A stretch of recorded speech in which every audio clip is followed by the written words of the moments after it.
it would be that disengagement in people, because I truly think that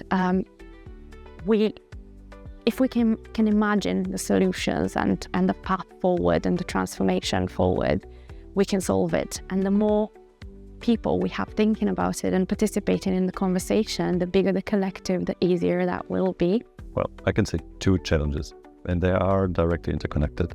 I think the first challenge that we all as humankind are facing is climate change. So the environment surrounding us, nurturing us for the past X thousand years is falling apart in front of our eyes, and ecosystems are disappearing in a way that we will not be able to return them. And I think with this, the challenge that we are facing now is to think about this differently. I think that we are experiencing worldwide rejection of rationality. I think that while it is a clear threat to even to our surviving at global scale, it's also an opportunity to integrate emotions and other aspects of the human nature that were a little discarded. I don't know, maybe social justness, so achieving maybe a society where everybody feels like valued and everybody's voice is being heard. So I would go for maybe a just word. So to me, this is the challenge. I personally think climate change is a big issue, but I think climate change brings with it opportunities as well. If we think in advance, I don't mean that climate change is a good thing. I mean in terms of, well, if we want to create resilient food systems, perhaps we will be redesigning things that are already functioning very badly.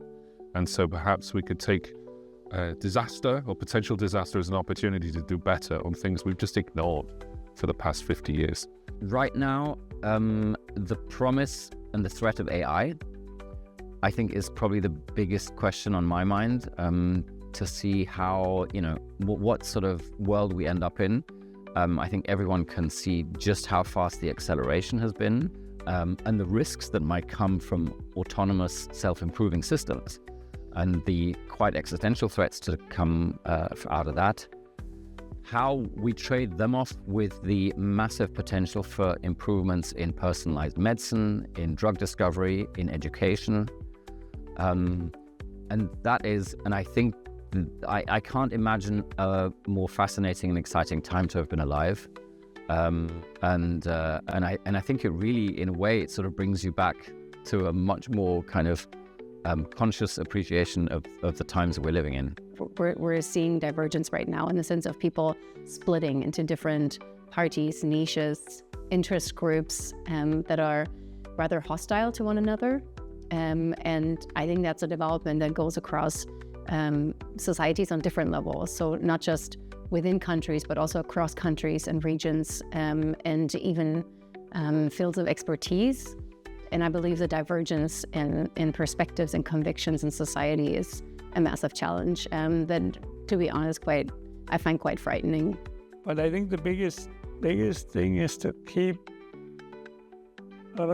visioning, keep imagining in a positive future and acting upon getting that positive future. I maybe feel like that's a slightly challenging at the moment. So maybe that's the biggest challenge. The biggest challenge ahead of us is to make everyone on the planet aware it's possible to act and to solve the problems.